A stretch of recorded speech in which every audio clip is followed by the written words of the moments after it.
Kedua, penyebab perempuan masuk neraka. Tidak pandai mensyukuri suami. Lawan suami. Dengar ibu-ibu. Jangan marah ibu ya. Biar ibu marah, enggak apa-apa. Yang penting saya sudah mau pulang juga nanti. Boleh marah sama suami? Boleh. Tapi yang dilarang menghina. Saya kecewa bang, saya ikutin kamu, ternyata kok begini. Itu marah boleh. Tapi kalau menghina, memaki, itu kata Nabi, andai saja boleh manusia sujud sama manusia, saya wajibkan itu perempuan sujud sama suaminya. Kenapa? Karena dosanya istri ditanggung suami.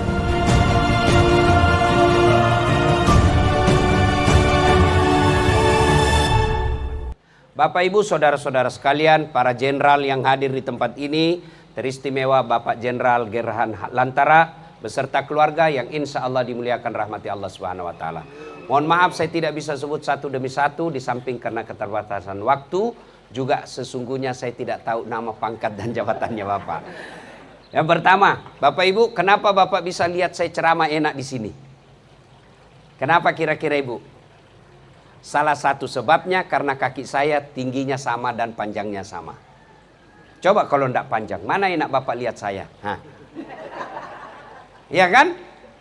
Dan saya yakin Bapak lulus di Akabri waktu itu karena kakinya normal. Maka kita ucapkan Alhamdulillah. Kenapa Bapak Ibu bisa sampai di sini dengan tenang? Salah satu sebabnya karena kaki kita melangkah gantian. Coba kalau enggak mau gantian, repot kita jalan Pak. Ya kan? Atau dia bersamaan jalannya Pak, enggak mau mengalah. Kayak pocong kita Pak. Maka kita ucapkan Alhamdulillah. Dan yakin Bapak bisa sampai seperti ini karena kita sehat. Inilah yang tidak bisa diuangkan. Sehat. Bapak Ibu saudara-saudara sekalian, Bapak mau kaya? Bisa langsung kaya Pak. Gimana caranya? Jual ginjalnya Pak. Langsung kaya kita. Jual jantung. Bayangkan. Tidak usah dulu penyakit yang lain-lain Pak. Kentut aja. Bayangkan kalau kita tidak bisa kentut. Ada orang hanya untuk bisa kentut, keluar negeri operasi. Habis duitnya ratusan juta hanya untuk bisa kentut. Alhamdulillah kita bisa kentut dengan sempurna. Justru baunya itulah yang membuat kita sehat. Coba kalau harum. Aneh Pak. Coba bayangkan. Ini ada kamera ini Pak. Mahal ini kamera saya. Tapi apa dia mahal? Tidak. Apa? Mata. Biar Bapak punya kamera seperti ini.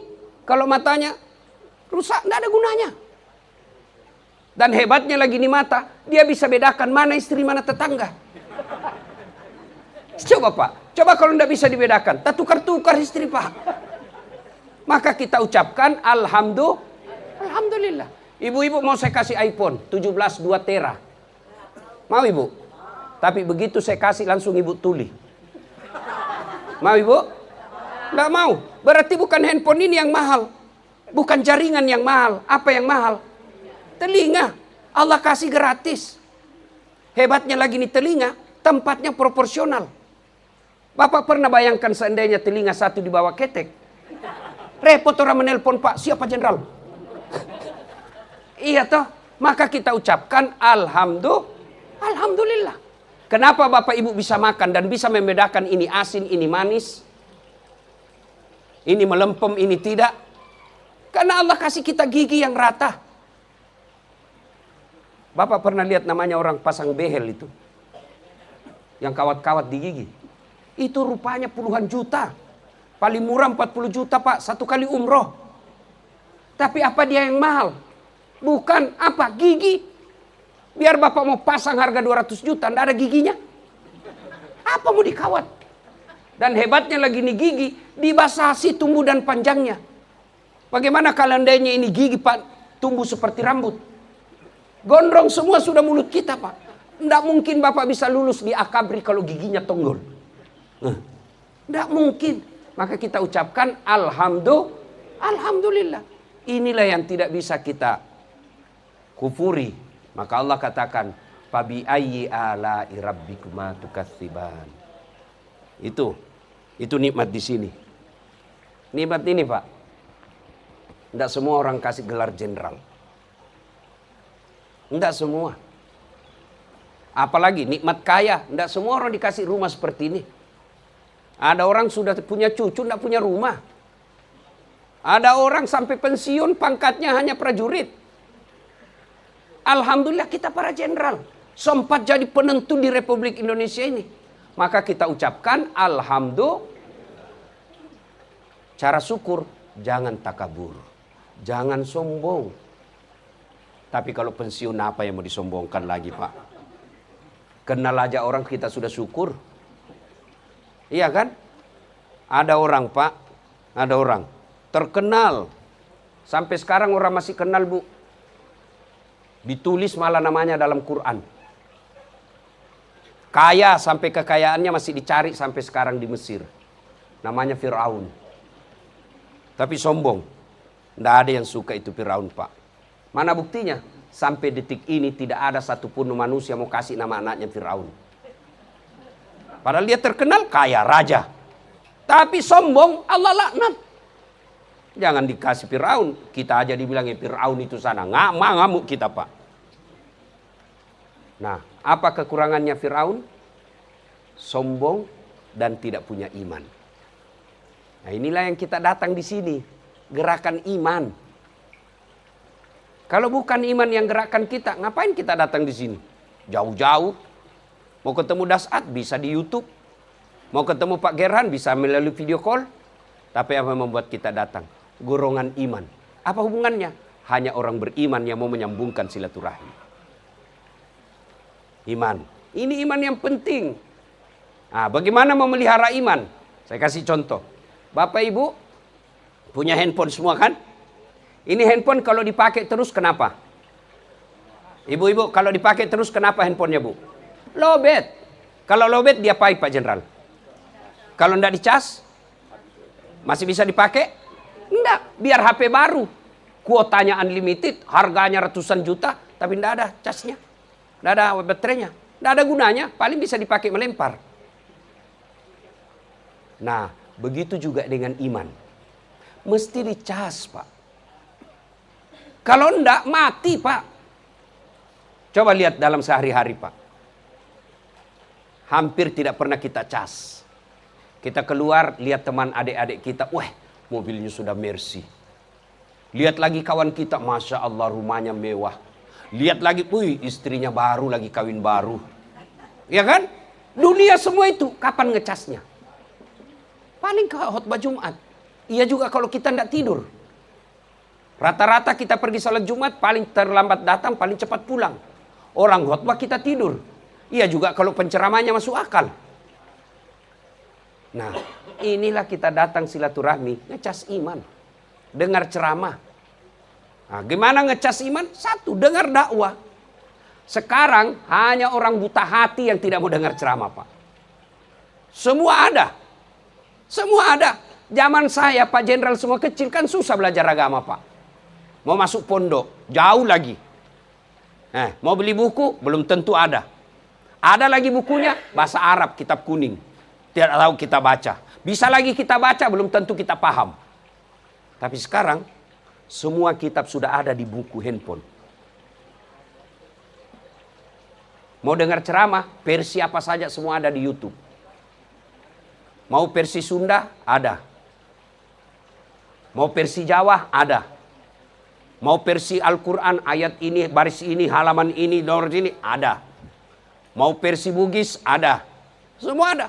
Mau khusus fikih, ada. Mau khusus bahas poligami, ada. Mau bahas tentang, semua ada. Hanya orang malas yang tidak mau belajar agama sekarang. Maka, dakwah. Yang kedua, setelah dengar dakwah, apalagi cara mengecas iman, amal soleh. Iman ini tidak bisa cuma didengar, tapi diamalkan. Bagaimana cara mengamalkan? Saya kasih oleh-oleh sebagai penghormatan saya sama para jenderal. Oleh-oleh bawa pulang ini Pak. Satu, biasakan ada wudhu. Kemana-mana ada wudhu. Gampang. Ibu-ibu pasti mandi kan kalau pagi? Bapak-bapak kalau mau keluar pasti mandi kan? Saya alhamdulillah sudah 5 kali mandi hari ini. 1 kali mandi pagi, 4 kali mandi keringat. Iya kan? Pasti mandi. Nah, selesai sampean mandi, tuan-tuan selesai mandi, langsung wudhu. Langsung wudhu. Ajal ini kita tidak tahu, Pak. Siapa tahu kira-kira kita lagi duduk, ajal menjemput. Alhamdulillah kita dalam keadaan suci. Dan hebatnya itu wudhu, itu kalau ibu amalkan, bersih selesai wudhu. Bersih fisik, bersih dosa. Coba lihat, doa-doanya orang wudhu. Ketika basuh tangan, itu kita berdoakan, ya Allah bersihkanlah dosa-dosa yang telah dilakukan tangan saya. Nah, sudah selesai dosa tangan tuh. Basuh mulut, ya Allah bersihkanlah dosa yang telah dilakukan mulut saya. Apa dosa mulut? Ini paling banyak perempuan. Gosip. Dulu orang mau gosip susah bu, mesti ketemu. Sekarang gosip gampang. 1 di Cikias, 1 di Pondok Indah, 1 di Makassar, 1 di Bandung, 1 di Banjarmasin. Ketemunya yang gosip di mana? Temannya yang lagi pergi umroh. Di mana dia gosip? Grup WhatsApp. Nggak mesti dia ketemu. Kalau dulu kan kalau mau gosip mesti ketemu. Sekarang tidak, Pak. Teknologi mempermudah kita dosa. Gosipnya melalui WhatsApp. 2 penyebab perempuan gampang masuk neraka, Ibu. Dengar ini baik-baik. Kata Nabi, 2 penyebab perempuan gampang masuk neraka. 1, tidak bisa jaga lisannya. Kumpul begini datang. Dia enggak gosip, tapi mulutnya dong. Apa? Palsu. Nah, tuh. Ada orang kita lihat pakaiannya banyak emasnya, urusannya orang. Kita mau urusin semua. Memang ibu diminta duitnya beli emas. Lu udah mau apa aja, enggak usah kita gosipin. Benar itu Ustaz. Kenapa benar? Justru benarnya namanya gibah. Kalau salah namanya fitnah. Enggak ada jalan cerita dalam Islam, enggak boleh cerita jeleknya orang. Berapa banyak orang nanti di akhirat bangkrut, habis amal-amalnya. Kenapa? Karena gibah. Itu kan dijelaskan oleh Nabi. Atadruna manil muflis? Tahu enggak kamu yang bangkrut nanti di akhirat? Kata Nabi, mereka yang bangkrut, satu sisi dia datang bawa pahala banyak, di sisi lain dia datang bawa banyak dosa. Dosa apa? Gibah. Tetangga datang, ya Allah ini sholatku. Datang tetangganya dulu. Saya tetangga dulu itu. Saya pernah difitnah, katanya itu mobilku hasil korupsi. Nggak mungkin saya bisa beli seperti itu. Dia lupa, dia bisa beli mobil itu, dia jual warisannya orang tuanya di kampung. Gara-gara fitnahnya saya dipecat. Yang tadinya jenderal menjadi staf ahli. Ahli yang tidak ada stafnya. Dan saya minta keadilan. Allah katakan dia sudah ambil sholatnya itu 20 tahun. Habis sholatnya gara-gara fitnah. Yang kedua, penyebab perempuan masuk neraka. Tidak pandai mensyukuri suami. Lawan suami. Dengar ibu-ibu. Jangan marah ibu ya. Biar ibu marah, enggak apa-apa. Yang penting saya sudah mau pulang juga nanti. Boleh marah sama suami? Boleh. Tapi yang dilarang menghina. Saya kecewa bang, saya ikutin kamu, ternyata kok begini. Itu marah boleh. Tapi kalau menghina, memaki, itu kata Nabi, andai saja boleh manusia sujud sama manusia, saya wajibkan itu perempuan sujud sama suaminya. Kenapa? Karena dosanya istri ditanggung suami. Maksudnya apa? Kalau ada istri, tidak sholat, tidak puasa, tidak haji padahal sudah mampu, tidak bayar zakat, nanti suaminya ditanya, mana ini suaminya ini? Baik dulu waktu dia sama orang tuanya, kok setelah menikah hancur begini akhlaknya? Ku anfusakum wa ahlikum nara. Maka itu perempuan tidak boleh lawan suami. Saya yakin ini ibu-ibu baik semua, ibu-ibu Persit itu orang baik semua. Alhamdulillah ya. Nah, ibu-ibu hedon itu yang banyak begitu. Nah, sudah ya, biasakan wudhu. Apa keutamaan orang wudhu? 1, orang yang selalu ada wudhunya dicintai Allah. Dengar firman Allah. Innallaha yuhibbut tawwabina wa yuhibbul mutattakhirin. Dicintai oleh Allah. Coba, dicintai saja sama Prabowo sudah senang kita, Pak. Ya kan? Apalagi dicintai Allah. Kalau mau dicintai Allah gampang, Bu. Tidak perlu ke tanah suci. Biasakan selalu ada wudhu. 2, orang yang selalu ada wudhunya, insya Allah terpelihara dari dosa dan maksiat. Kok bisa? Coba lihat Pak. Saya tidak tahu kalau Bapak. Saya kalau ada wudhu, tidak mau saya jabat tangan sama perempuan. Kenapa? Saya ada wudhu. Tapi kalau tidak ada wudhu, oh saya yang nyosor. Orang yang ada wudhunya, suami istri aja, aja, engkau jenekku. Begitu bapak saya. Jangan, ada wudhu saya. Padahal istrinya tuh. Jadi orang yang selalu ada wudhunya terpelihara dari dosa. Yang ketiga, orang yang selalu ada wudhunya nanti di padang mahsyar bercahaya wajahnya. Simahum fi wujuhihim min asari sujud, kata Allah. Mereka nanti di akhirat bercahaya wajahnya akibat wudhu. Yang keempat, orang yang selalu ada wudhunya karena dicintai Allah, apa saja dia minta pasti dikasih. Bapak-bapak nih, berapa banyak kita ngutang gara-gara minta istri? Ya toh? Kenapa dikasih istri? Karena dicinta. Berapa banyak orang korupsi gara-gara sayang sama anaknya. Dia penuhi kebutuhan anaknya. Karena cinta. Orang kalau cinta, maka dia minta dikasih. Kalaupun tidak dikasih, pasti itu tidak baik. Saya sejak tahu ini ilmu, sejak SMP saya, sampai sekarang. Setiap saya keluar, pasti ada wudhu. Loh, kalau gitu semua keinginan Ustaz, Allah kabulkan. Iya. Yang dikabulkan, yang Allah tahu mana yang terbaik. Saya minta, tidak dikasih, berarti bukan itu yang terbaik. Mana buktinya? Tamat SMA kan saya daftar Rakabri, Pak. Itu Jalan Garuda, Kesdam waktu itu. Saya daftar, tes fisik, tidak lulus. Kenapa? Ceper. Maka saya sakit hati lihat kalau ada tentara pendek. Kok dia bisa lolos, saya kok tidak bisa. Iya toh? Ternyata Allah tahu, tidak cocok kau jadi tentara, Ustaz. Kau jadi ulama saja. Tidak cocok kau jadi tentara dasar. Temanku yang lulus waktu itu, sekarang dia polisi di Polda Sulbar, AKBP 2 bunga, letkol, pakai baret merah karena dia reserse. Saya Allah kasih jadi ulama, pakai baret putih. Alhamdulillah dengan baret putih yang saya pakai, Pak, mulai baret hitam sampai baret merah saya ceramai semua. Allah kasih yang terbaik. Jadi bukan yang kita mau, tapi yang terbaik Allah kasih. Kalau yang kita mau belum tentu terbaik, tapi kalau Allah kasih yang terbaik, itu caranya selalu ada wudhu. Ini oleh-oleh pertama. Biasakan selalu ada wudhu. Kenapa biasa orang banyak malas sholat? Karena malas cari tempat wudhu. Terutama ibu-ibu kalau ke mall. Terutama ibu-ibu kalau ke pengantin. Banyak selendak sholat. Gara-gara apa? Susah cari wudhu, apalagi kalau sudah make up. Bagaimana kalau sudah make up, Ustaz? Ya wudhu. Tapi kita susah wudhu. Caranya wudhu dulu baru make up. Sudah itu tahan kentut. Biar sudah make up, sudah wudhu, batal. Dia bilang sedikit aja kok Ustaz, lepas dah habis tetap batal. Ya, 2. Oleh-oleh buat kita. Biasakan Bapak Ibu sekalian, sholat taubat. Sholat taubat. Tidak ada orang tidak ada dosa, Pak. Mana ada orang tidak ada dosanya? Ini. Sebagai penceramah, banyak dosaku, Pak. Apalagi kalau saya pergi jogging, habis amalku. Dilihat dosa, tidak dilihat barang bagus, Pak. Tidak ada, Pak. Tidak ada orang tidak punya dosa. Pasti ada dosa. Lalu siapa orang baik? Orang tidak punya dosa. Tidak ada orang tidak ada dosanya, Pak. Kalau orang masuk surga karena tidak ada dosa, tidak ada isinya surga kecuali Muhammad SAW. Mana ada orang tidak ada dosanya, Pak? Maka siapa orang baik? Mereka yang bertobat. Dan hebatnya kalau bertobat, apa kata Allah? Innallaha yuhibbut tawwabina. Saya cinta kepada hambaku yang bertobat. Jadi kalau usia senja seperti ini, Pak, tidak usah lagi mencari komisaris.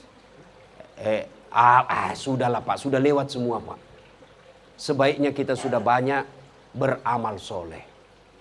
Ada rezeki, bagi-bagi. Mobil paling 1 kita pakai.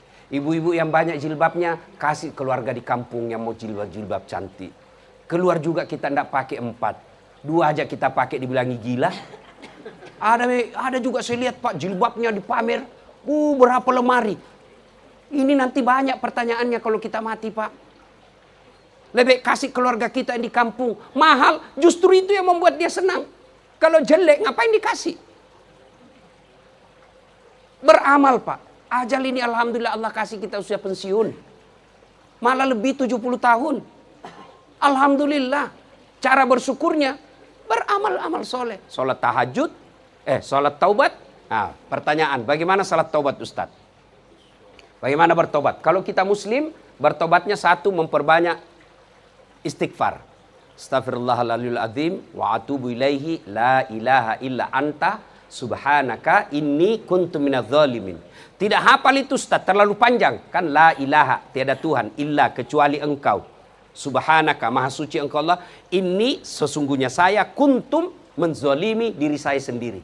Jadi kalau Bapak berdosa bukan Allah yang rugi. Kalau Bapak beramal bukan Allah yang untung. Siapa? Kita. Maka saya sampaikan kepada keluarga saya, istri saya terutama, saya bilang gini. Sejak saya menikah, ini pegang. Siapa berbuat baik, dia dapat pahala. Siapa tidak berbuat, nol. Tidak dapat dosa, tidak dapat amal. Siapa berbuat salah, dia dapat hukumannya. Jadi kalau berdosa, Allah tidak rugi. Kalau beramal, Allah tidak untung. Untuk apa? Untuk kita. Karena ada dosa, maka kita istighfar. Astaghfirullahaladzim wa atubu ilaihi la ilaha illa anta subhanaka inni kuntu minadz zalimin. Maka sebaiknya, maafkan saya Pak, jangan tersinggung. Selesai jam-jam 5:30, ke masjidlah kita berjamaah. Ajak cucu, ajak anak kita berjamaah. Bapak, Ibu, mau tahu masa depan kita dikubur?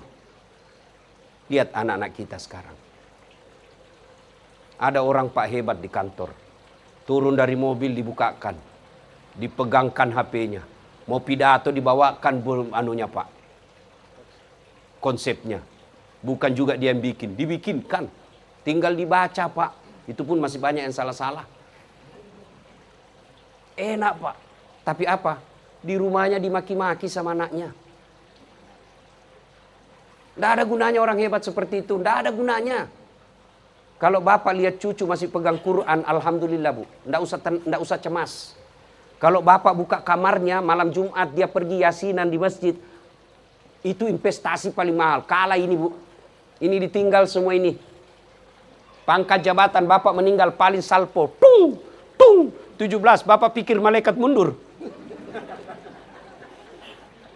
Apa yang bisa dinikmati? Itulah doa-doa anak kita. Ada kawan saya kaya Pak. Terpandang karena dia bangsawan. Di Sulawesi Selatan. Ditempeleng sama cucunya. Marah dia ngamuk sama anaknya. Itulah karena kau terlalu manja itu anakmu. Dia ludahi kakeknya lalu ditempeleng. Nah begini, ini masih hidup gimana kalau mati? Mau didoakan, lihat anak-anak kita sekarang Pak. Lihat kalau diajak ziarah kubur ke neneknya. Nggak baca doa itu. Cuma update status. OTW ziarah. Nah sudah itu dia foto, dia pegang batu nisannya kakeknya. Cik, ulang, kabur. Cik, cik. Nggak berdoa. Begini Pak, nggak ada harapan kita punya jenderal. Nggak ada harapan. Saya mau tanya, boleh jawab, boleh tidak. Kalau Bapak ditugaskan ke satu tempat, di sana tidak nyaman, ada pilihan? Ada Pak. Kalau dia pegawai, pensiun dini. Saya merantau ke Kalimantan. Kalimantan tidak nyaman. Ada pilihan? Ada. Saya balik lagi ke Sulawesi. Istri saya jahat. Ada pilihan? 2. Saya tambah atau saya cerai. Iya toh? Tapi masuk kubur, ada pilihan. Bapak masuk kubur tidak nyaman, ada pilihan. Keluar lagi, oh Bapak viral sedunia Pak. Alhamdulillah, agama kita paripurna. Masih bisa ada yang tolong kita ketika kita sudah masuk kubur. Apa? Itulah anak yang soleh dan soleha. Kalau kita sudah meninggal Pak, yang dibutuhkan itu setiap selesai sholat, anak kita berdoa, Allahumma ghafirli wali walidayya warhamhuma kama rabbayani shaghira. Itulah yang harapan kita. Emang kalau kita meninggal dia kirimkan AC di kubur kita? Emang kalau kita meninggal dia masukkan berlian ke kubur kita? Enggak Pak. Yang kita harapkan doanya ketika dia ingat kita. Nah ini koreksi buat kita. Kembali ajarkan agama ke anak, cucu kita. Kewajiban kita menasihati. Soal dia amalkan atau tidak bukan urusan. Tidak ada kewajiban manusia memberi hidayah. Kewajiban kita nasihati. Sampai kapan nasihati? Sampai mati. Tidak boleh setelah menikah kita lepas tangan. Tidak. Coba lihat Nabi Nuh. Anaknya sudah timbul tenggelam, sudah mau mati. Naik ke perahu, nak. Naik ke perahu. Pesan agamanya, sampai mau mati anak kita masih wajib nasihati. Soal diamalkan bukan nanti di akhirat. Kenapa anakmu begitu? Saya sudah nasihati ya Allah. Yang biarkan kita tidak dinasihati. Kita bangga kalau anak kita pandai bahasa Inggris. Apa hebatnya kalau anak pandai bahasa Inggris? Banyak yang begitu. Memang banyak Ustadz, banyak. Coba lihat ke Inggris Pak. Wah, anak-anak di sana bahasa Inggris semua Pak. Memangnya kalau anak kita pandai bahasa Inggris, dia berdoa pakai bahasa Inggris? Oh my God, please help me my mother. Enggak, pasti bahasa Indrekan juga. Bapak Ibu saudara-saudara sekalian, nah istighfar, cara taubat. Yang kedua, melasinkan salat taubat. Jadi ibu-ibu sambil nunggu pergi ngantar cucu kan? Sampai di sekolah belum pulang, mesti menunggu 20 menit. Sudah, pegang tasbih. Astagfirullah, astagfirullah, astagfirullah, astagfirullah, astagfirullah. Bapak-bapak selain punya jam Rolex, mesti juga punya tasbih digital. Dan enak itu kan ada tasbih digital sekarang, bisa di-setting. Satu hari istighfar 1000 kali. Target itu. Masa kita jogging bisa target sekian kilo satu hari? Istighfar tidak mampu kita target. 2. Cara bertobat. Malah sih niatnya witir, duha niatnya duha. Kalau tobat, niatnya tobat. Bagaimana niatnya Ustaz? Niat itu tidak harus dilafazkan. Hanya ulama Melayu yang mengejarkan itu usalli.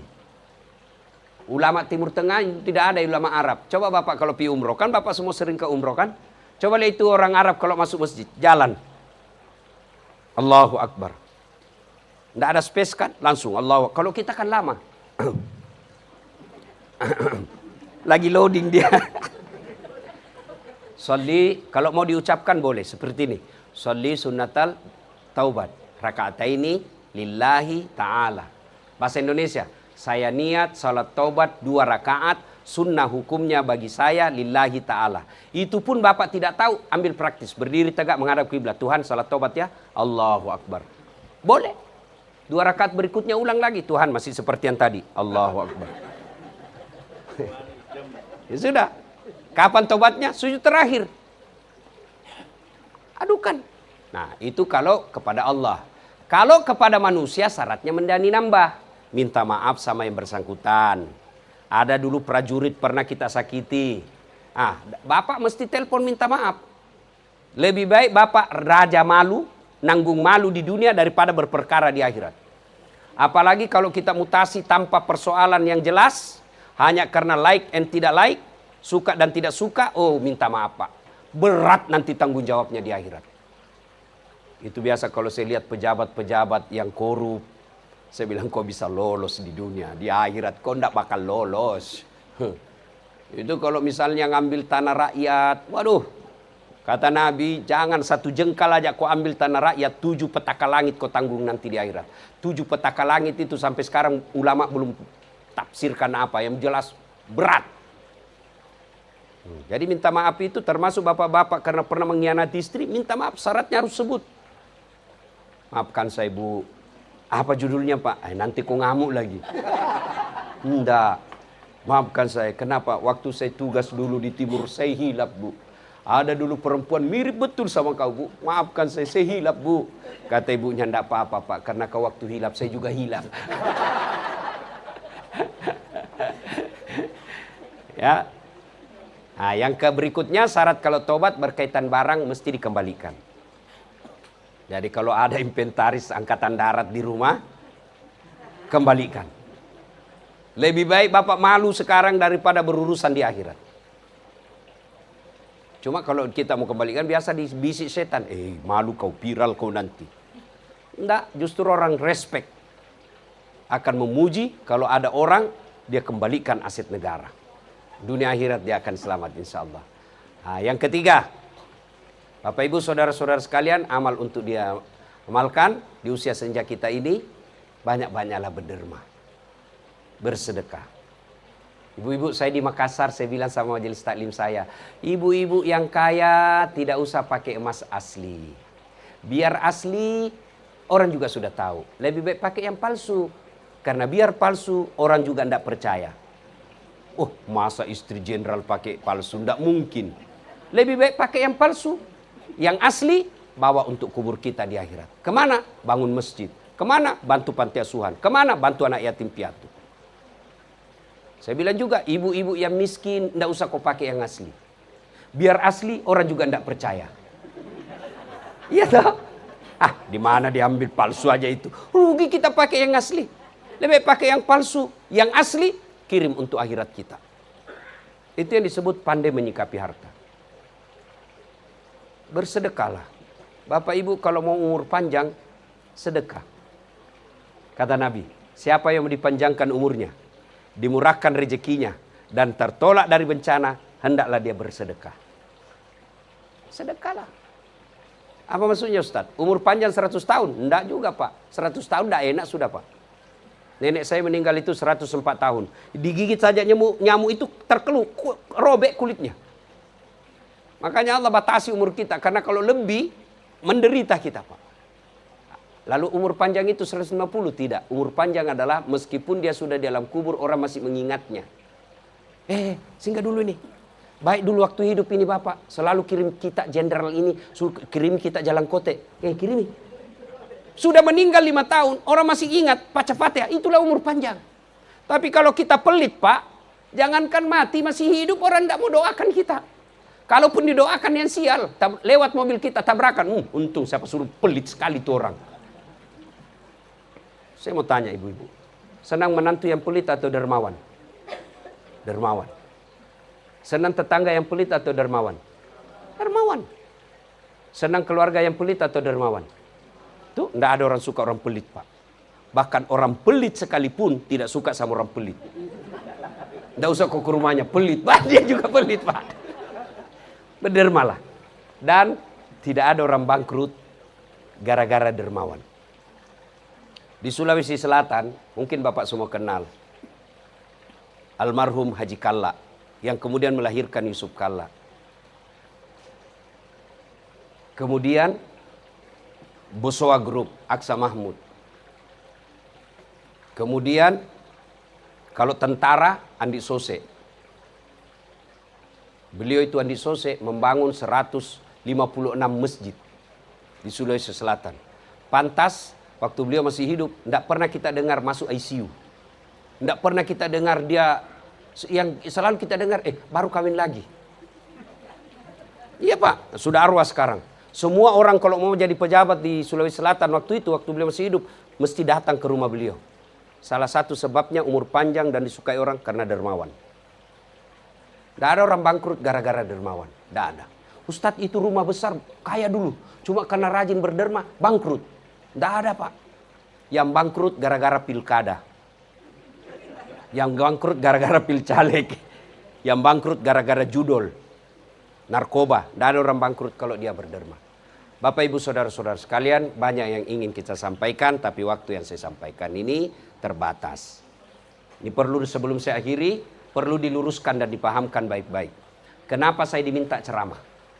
Apakah saya yang paling soleh? Tidak. Apa karena saya paling pintar? Tidak.